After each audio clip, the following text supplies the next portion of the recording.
I apologize in advance. Some of the card scans are a bit blurry. I guess my next videos are certainly going to have better quality scans, but yeah, I didn't, I don't know. I didn't feel like updating all the scans in this one. So here we go. Swords of Plowshares. So basically targeted removal.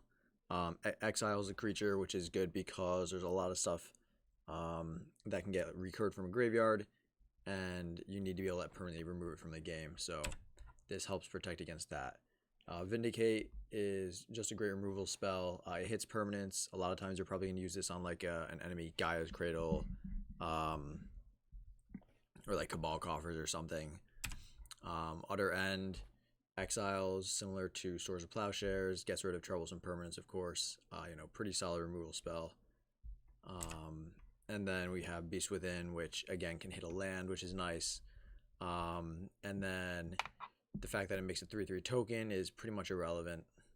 Your deck is creature heavy, so you're not going to get killed by that. So then we have just like your regular creature removal, Putrefy. I like it because it's got 2 modes on it, so it's a little bit more flexible than just running, well, I guess nobody runs Terror anymore. I honestly don't know what people play. There's so many different options out there. I just like it because it's got multiple modes. You could run Mortify as well. Both are great spells.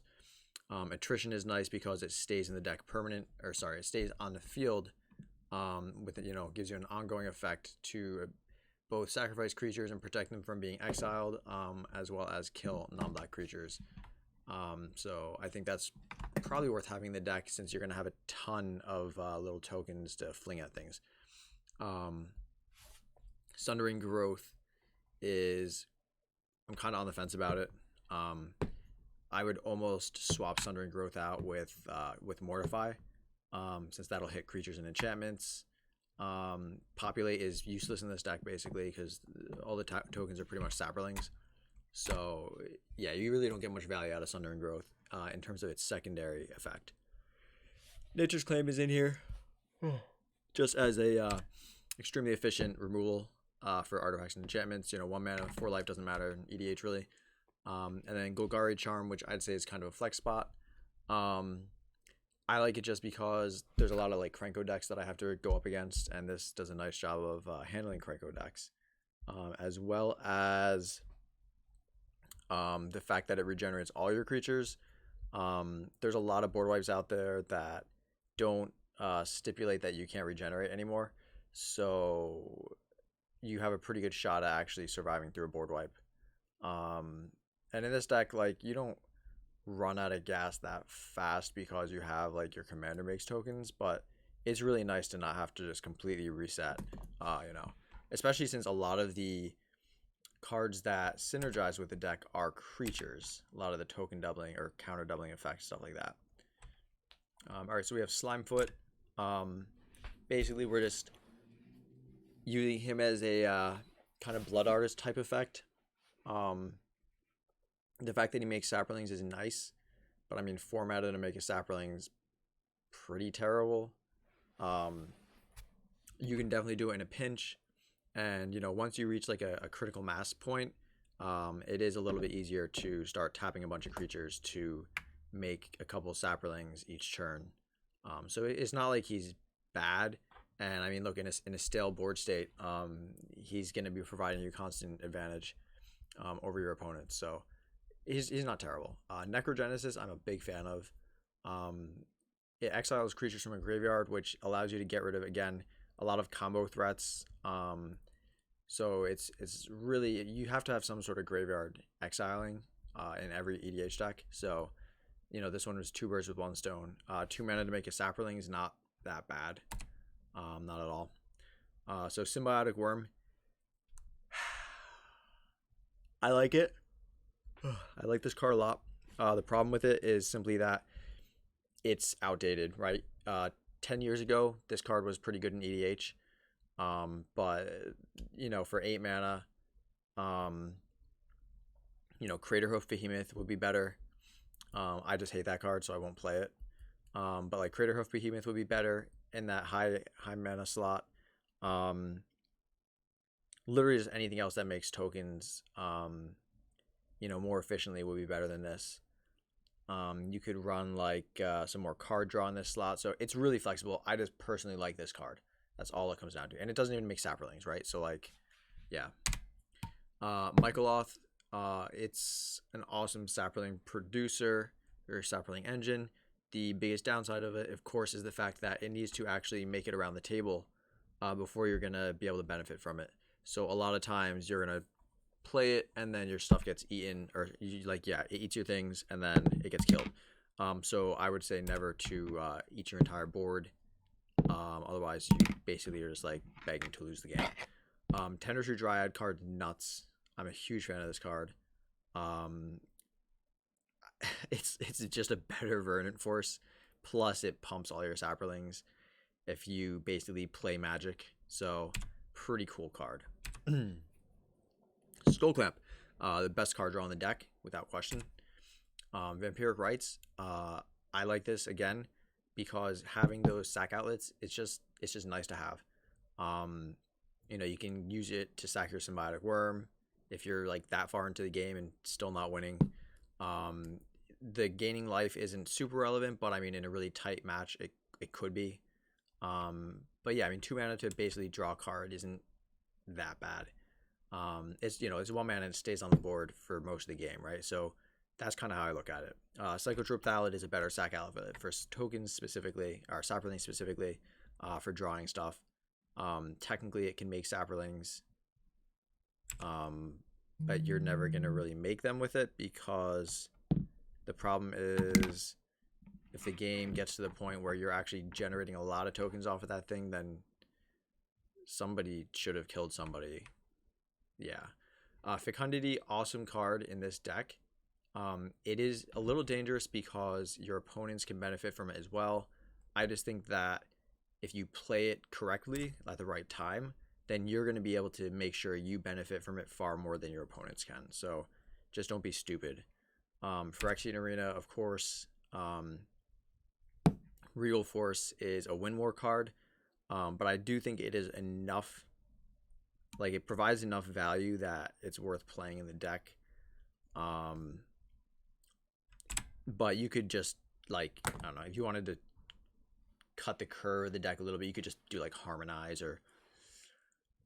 not Soul's Majesty. Well, you could run Soul's Majesty, I guess. But there's, like, other things that draw you cards based on the number of creatures you control. There's the one from Fate Reforged, which I can't think of the name of right now. I think it only draws you cards based on the number of creatures you control at power 4 or greater. I'd have to double check it. I don't remember it off the top of my head. Okay, so Parallel Lives, token doubling, Anointed Procession, token doubling. If you're trying to make a budget version of this deck, then this page is basically going to be things you don't put in the deck.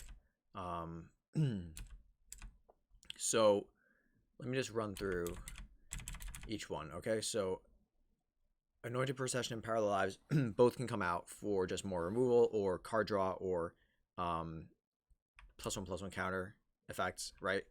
But we have them in there. Good Fortune Unicorn, cool card. Sigil Captain, great card. Cathar's Crusades, just disgusting, absolutely disgusting. Like, if you're struggling with what cards you should actually buy for the deck, off this entire page, Cathar's Crusades probably the best one. Colonial Hydra is like a really cool card, except for the fact that it has to actually get to attack. So yeah, good luck with that though. Great card if you can get it to swing. Corpse Jack Menace is basically just a budget.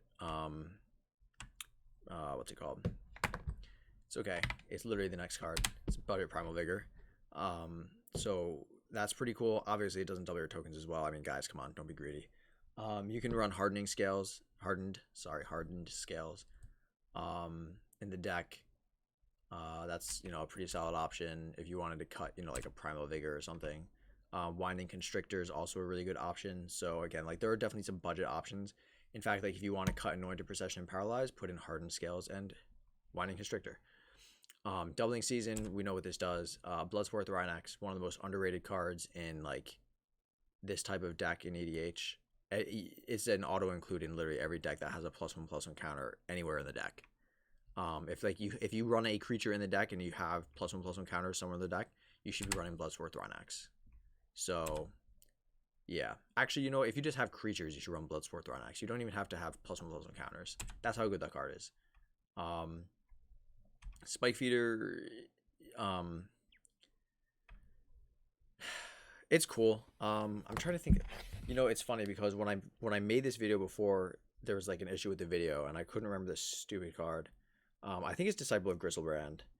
But basically, you know, it gains you some life, pretty easily, so that's cool. Like that's really what I like about it, right? It gains you some life. You could combo with it, I guess, technically. But I don't know. It's just like quick life gain. Cruel Celebrant's pretty sweet. Oh, you know who else you could run in this deck? You should probably run Rayhan, Lash of the Abzan in the deck. He's actually my commander in another deck, so yeah, I don't have him in here, but he's pretty good to run. Cruel Celebrant is basically, you know, that like Blood Artist type effect, and again, you should run like some sort of Blood Artist effects in the deck. Doesn't have to be any specific one. I don't know why I didn't just put Blood Artist in here instead of Cruel Celebrant. Like it's one colorless and a black. Whatever. So Overwhelming Stampede, it helps you win the game, which is good. Garrick Wildspeaker helps you win the game and untap Sky's Cradle, so that's pretty sweet. Karaz the Guildmage literally lets you dome somebody out of nowhere with like a 50 tough power and toughness Ghave. So that's pretty sweet. Also, he like makes a lot of saplings when you start sacking creatures, so it's a pretty good card. It's definitely not a competitive card. It's definitely something you're gonna be playing if your meta is like mid power level. I would cut him honestly for like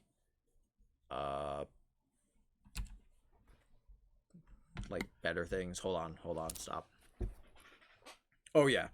So Disciple of Gristlebrand you could also consider throwing in there. So I would cut the Karaz the Guildmage for Raidhound, like in a more competitive meta. Crop Rotation is actually going under Tutors, not under Land Ramp, because it doesn't net you a land. You're going to use that to get Gaia's Cradle most of the time. Yeah. Eladamri's Call, you get to search for like Corpse Jack Menace and stuff, obviously. Demonic Tutor, yeah, it's Demonic Tutor. Sadistic Hypnotist is a personal favorite of mine. I don't know. It really makes people mad, so it's pretty cool. Plea for Guidance could literally just be Idyllic Tutor or Enlightened Tutor, obviously. It's really just bad in this deck because like you want to have your enchantments out as soon as possible, so that is going to get replaced with Idyllic Tutor as soon as those come in the mail. By the way, those things are like $2.50 right now. I would recommend, like, if you have $25 laying around, buy 10 of them. You're welcome.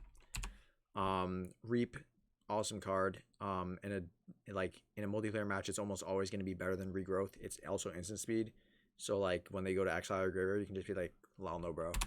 Lightning Greaves, strongly recommend this, even possibly Swiftfoot Boots in addition, but definitely run Lightning Greaves at the bare minimum. Genesis used to be good. He's kind of like Symbiotic Worm, where like he's a relic from like EDH back in the day when I first started playing, so he's pretty bad now, but I like it, so it's staying in the deck. So as far as oh my god, dying. As far as mana rocks go, I'm not running any fast mana other than Soul Ring, so like no Mana Crypt, no Mana Ball, any of that, because the deck's not supposed to be competitive. It's supposed to really be like just a more fun deck. The Talismans are better than the Signets most of the time because Talismans can tap on their own. So like post land destruction, the Talismans are just strictly better. I would recommend running those instead of the Signets. I didn't feel like getting them out of the box when I was building the deck because I don't know where they are. Mind Stone is card draw, I guess. That's like very replaceable. Darksteel Ingot, same deal. It's just indestructible. That's really all it is. Commander Sphere is also card draw and taps for any mana and any color, so that's pretty good. Astronaut's Altar is a combo enabler for pretty much everything, so card's pretty sick. I would definitely run it. I would definitely recommend running it. Oh, Llanowar Elves. Yeah. So all right, so we got a few mana dorks in here. I think you could definitely add a couple more. Like you could run Birds of Paradise. You could run Avacyn's Pilgrim probably. I think both of those are fair. I'm only running those two right now. Rishkar is pretty sick in this deck. Like there's a lot more times that this card has been good for me than not. And I'm almost always like impressed by how much ramp it really provides. It isn't as good early game, I will say, and that's kind of where I don't like this card, right? Because I don't have many things in this deck that create Saprolings. It's really stuff that's more around the +1/+1 counter and token producing engines, not so much just like, playing like Saproling Burst or like, oh my god, there's so many cards and I can't think of any of them. Anyway, you know what I'm saying. No, go back. All right, Growing Rights, it's like another Gaia's Cradle, so run it. Jiang Yangu, he's cool, and he's better than Rishkar. Like, you could just easily cut Rishkar just for Jiang Yangu instead. Sylvan Scrying, that's a Gaia's Cradle. And then Reap and Sow is used to kill people's Gaia's Cradles and stuff like that, and also get you lands. Like, it's super inefficient, like relative to the land ramp available today, but again, I like things that have both two modes on them. Nature's Lore's fine. Farseek's pretty solid. We know Cultivate Kadama's reach. Honestly, going over the ramps really not that important. Just make sure you have like these 5 right here are like the bare minimum I would recommend. You can swap a couple of them out based on like what lands you're running, but like you really want to have like probably a minimum of 10, closer to 15 like I have ramp cards in the deck. Mana Dorks are really good. Obviously, they make Gaia's Cradle better the more you have. So we have Gaia's Cradle. That's, like, look, it sucks. I hate that it's so expensive, and I hate that it's basically an auto-include in any green deck with creatures. Like, I know, it's frustrating. But the reality is you need to run it. Okay, you can also run Earthcraft. Fun fact, that's like reserve list and probably like $1 billion. It's probably like 70, 80 bucks right now. Whatever. I'll just, it's good. Just if you can run it, run it. If not, then play around not playing it. Obviously, you have to run Growing Rights if you can't run Gaia's Cradle, and that's fine, totally fine.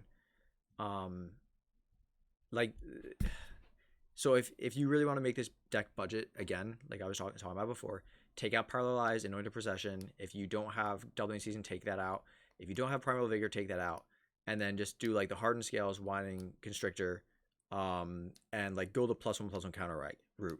Throw a couple more Mana Dorks in there. Skip out on Gaia's Cradle, and really just go with the +1/+1 counter theme. Rayhound's really good. You can put in like Kitchen Finks. You can get some like nice infinite combos going. There's plenty of stuff you can do. The deck's really versatile and like in terms of its theme. Yeah. Only card in here I'm gonna actually just point out that like a lot of people always question when they go through my deck. Vault of the Archangel, that card's actually really good. And the reason it's really good is A, it turns all your 1/1s into threats from a combat perspective, and B, most people forget that you've had it out for the last 10 turns and they'll just like swing into you, or like you can swing out with your giant army and they'll like try to kill you, and or like they'll like not block thinking they can like hit you on the clapback, and you can just give your guys lifelink, and then they just kind of sit there not happy, and we don't want happy opponents, do we? So that's my extremely concise and focused review of Ghave. This is the second version of the deck. I'm kind of already on version 3 like personally, but it's really actually simple. All I'm doing is just trying to put in a few more Mana Dorks and stuff like that. So this is pretty much what my deck is currently, and it's been doing pretty well. It does lack a little bit of card draw, so technically to make this deck better, you'd run more tutors, Vamp Tutor and Lightning Tutor, and a little bit more fast mana, and then all of a sudden it becomes more consistent, and you get bored of playing the deck quicker because every game plays the same way. So totally up to you. Have a good one.